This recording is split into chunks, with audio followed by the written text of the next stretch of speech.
Hey there, how's it going? I hope everyone had a happy holiday and has a happy new year as well.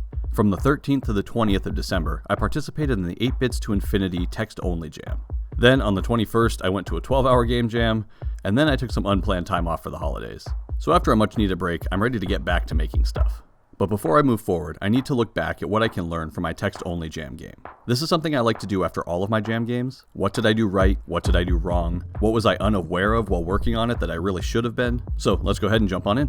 The rules for the jam: 7 days to make a game using nothing but ASCII characters, with a theme of dragons and dungeons. I talked about the beginning stages of the jam in my last Monday devlog, which I wrote, recorded, and edited in the middle of the jam. So if you want to see that, I will try to figure out the card thingy so you can click on that to check it out. Should be up top somewhere. But today we're going to be looking at the finished game and the concept for the story I came up with. I spent a good while banging my head against the keyboard trying to figure out what I would do with this theme. I had already decided that I was going to use a lowercase I as the player character. I thought it was cute in terms of the player being able to identify as I, and I really liked the idea of a built-in weapon using the dot. I knew I wanted to have I platforming on letters and words, so I figured I would just start writing a dungeon crawl type story from I's perspective. I started with level 1 and basically freeform wrote level by level. Pretty quickly, I came up with fun gimmicks, like there being an underscore in place of the word I, so when the player jumps on it, they fill in the word by standing there. I could break words apart and the player would have to touch each letter to complete the word. I could use words like up and down to actually move up and down. But the plot was getting a bit lost. The story was just I talking about traversing all these words, with kind of an ambiguous destination. And that's when the whole concept kind of clicked for me. So a quick aside, I have something called aphantasia. Without going too deeply into it, basically it's a condition where some people are just unable to visualize mental images. If I say to close your eyes and imagine a beach at sunset, do you see it? I personally don't, and it wasn't until high school that I realized that when people say to actually visualize something, that they actually mean visualize it.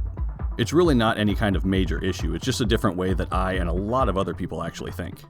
I just see dark. My thoughts are basically narrations. For example, I don't remember what people actually look like. I can't see them when I try to think of them.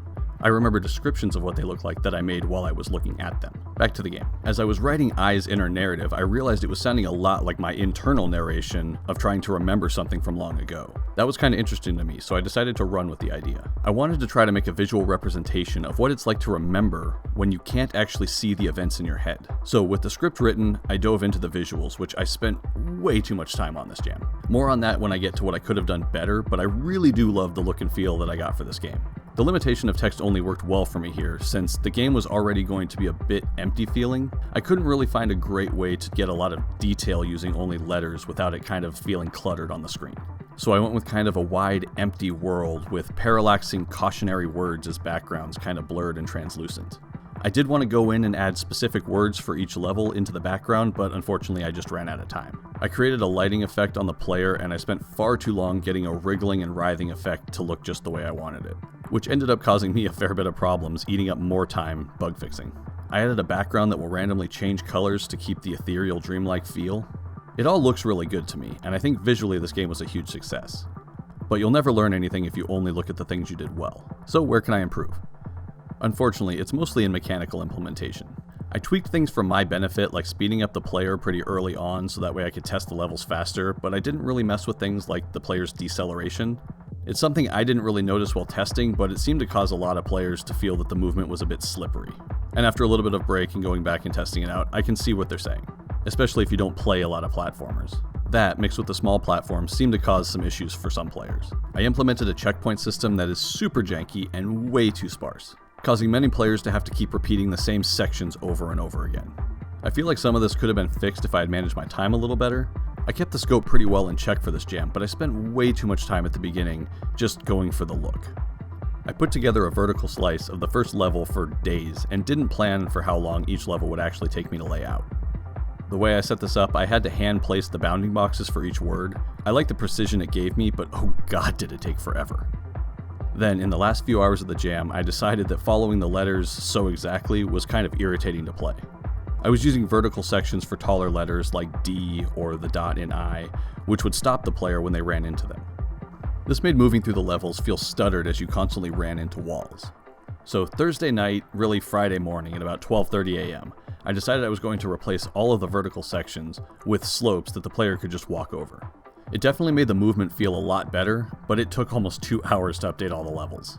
So that left me doing final testing and exporting at about 3 in the morning. So I had to finish everything up in my tired state, which meant I made little issues that I swear I keep making on everything, like leaving my debug keys active. This is just dumb, and I need to be better about this. Or at least make my debug keys not just random keys that players can hit easily. I have started going back to actually fix a lot of these issues. I completely redid the checkpoint system. Since I'm already keeping track of the player's progress, it was actually really easy to tie the checkpoints into that. No need for the trigger boxes which I used originally, where the player would have to overlap them to set their checkpoint. Which is great, because some players managed to hit the triggers somehow before they were supposed to, creating a death loop that was basically a soft lock. And since I ran out of time and didn't have any progress save in the game, that basically meant they had to start over, which is really not fun and pretty unacceptable, so I am sorry to anyone that did happen to. Other than the checkpoints, I've fixed a bunch more things that aren't incredibly interesting, they're just tweaks to make the gameplay and everything else feel better. And as I'm writing this, the judging for the jam is still underway, so I can't actually upload the update yet. So I have a little bit more time to keep working on it before I can. But once I can, I will, and then the game should have a much more enjoyable play experience for everybody. Now I can keep going on and on about the game, but I think I've hit all of the main points I wanted to hit. And overall, I'm really happy with the game, even more so once I can post the update. This is my first time making a game that's somewhat personal, if only just a little. It was a really fun challenge and made me approach visuals in a very different way than I usually do. So I hope you enjoyed this brief look into the game, and if you have any questions or comments, feel free to leave them below or message me on Twitter. You can play Hero of Memory or any of my other games at vimlark.itch.io. Please consider liking and subscribing, and I'll talk to you in the new year. Have a good one. Later.